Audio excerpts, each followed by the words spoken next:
In my body bags for Blackpills rant, I went in fairly hard on these hapless irrelevancies, and with good reason. I've never seen someone stand more firmly or resolute in defense of the opinion that we should not stand firmly or fucking resolute. Granted, given the philosophical pillow fort many of these fuck bandits persist in, a light shove would be perceived as going hard, but if I failed in any one respect, it's with one area of required context: how they got that way. In answering that question, I hope you'll indulge me as I explicate a deeper syndrome at the heart of the mainstream media complex and all-incumbent cuckery from which it flows: propaganda. Alongside words like racist, fascist, comprehensive, Nazi, and systemic, I'd say at this point the dreaded P word has all the intellectual potency of the lyrics to Dancing Queen. And yet the very fact that it's been gutted of all efficacy and rendered as hollow as a watermelon husk at Leslie Jones' house is also evidence of its very existence. For what could have turned a truly odious term such as fascist into the cable news equivalent of butthead, but flagrantly obvious agitprop? Look, along with all the awful shit we've endured in the past 8 years or so, there's a fair few developments I'm somewhat surprised to see many on the right regard as positive. One such occurrence is the subterranean respect deficient presently enjoyed by the once venerated news profession. In short, we'd sooner trust Jared Fogle with a bottle of Enzyte at a brownies meeting than trust the media to report a fucking rain shower without injecting their own personal politics. And look, before the flabby-armed orchestra of orcas chime in with Razor criticizing anyone for being propaganda,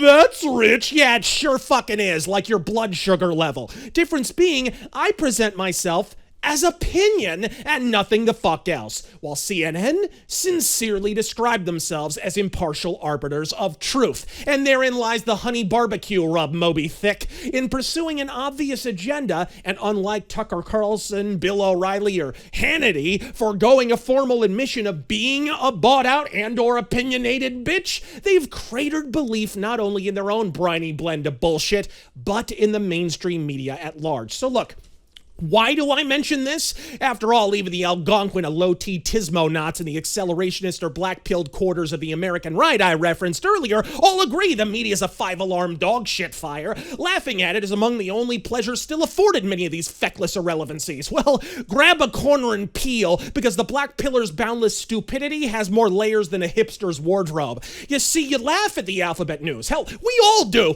It's like craning your neck to look when a clown car gets totaled. You can't fucking help it. But all the same, you're misunderstanding and misportraying its purpose. Under the communist dictatorship of the Soviet Union, like North Korea and China today, propaganda was utterly ubiquitous. But contrary to the Hollywood depiction of loudspeakers on street corners spurring a brainwashed populace toward their hapless demise, the reality of Russian communism's effect on the psyche of the public was quite the opposite, and arguably infinitely more effective. In the 60s, one of the first major signs of internal strife within the Soviet Union came to the fore with the emergence of the refuseniks, Russian expatriates turned domestic dissidents, many of whom were radicalized after learning they had been barred from emigrating to their country of choice. Among the most prominent today is Natan Sharansky, who wrote in his memoirs, quote, "I was a loyal Soviet citizen until the age of 20. What it meant to be a loyal citizen was to say what you were supposed to say, to read what you were permitted to read, to vote the way you were told to vote,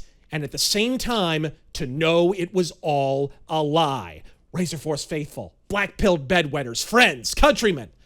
The purpose of propaganda is not to convert you to its cause, though that can be a happy occasional side effect among the particularly retarded. The purpose of propaganda is to demoralize, to confront you with a message every rational man and woman knows implicitly to be incorrect and counterfactual, and yet to demand we acknowledge it as true or be societally scorned, divested of our status, employment, or personal relationships until such time that you peer up at your Cardassian inquisitors and proclaim aloud that yes, there are 5 lights, even though your ocular cortex clearly perceives that there are only fucking 4. It's not supposed to be particularly persuasive persuasive, and that's why it works. The purpose of propaganda is to create a crush of countervailing views that assail the psyche of whatever group presents a threat to those holding the levers of mass communicative power. That's why the mainstream media persists in the mass delusion that the January 6th rioters were domestic terrorists, in spite of the fact that not one of them has yet been charged with anything of the sort.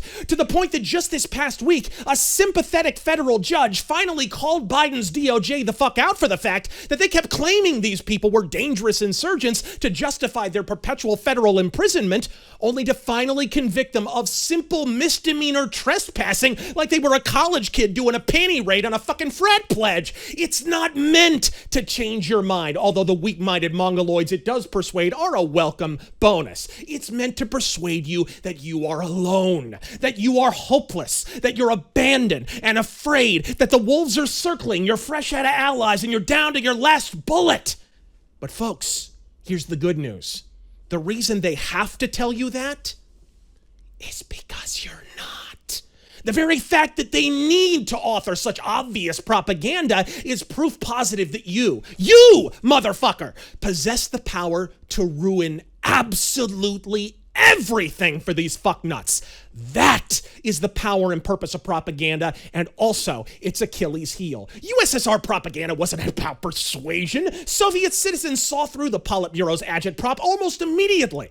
It's when they started to see through the psychic illusions erected by that propaganda, the fallacious sensation of being utterly alone that propaganda had engendered, that the days of the dictatorship were truly, officially fucking numbered.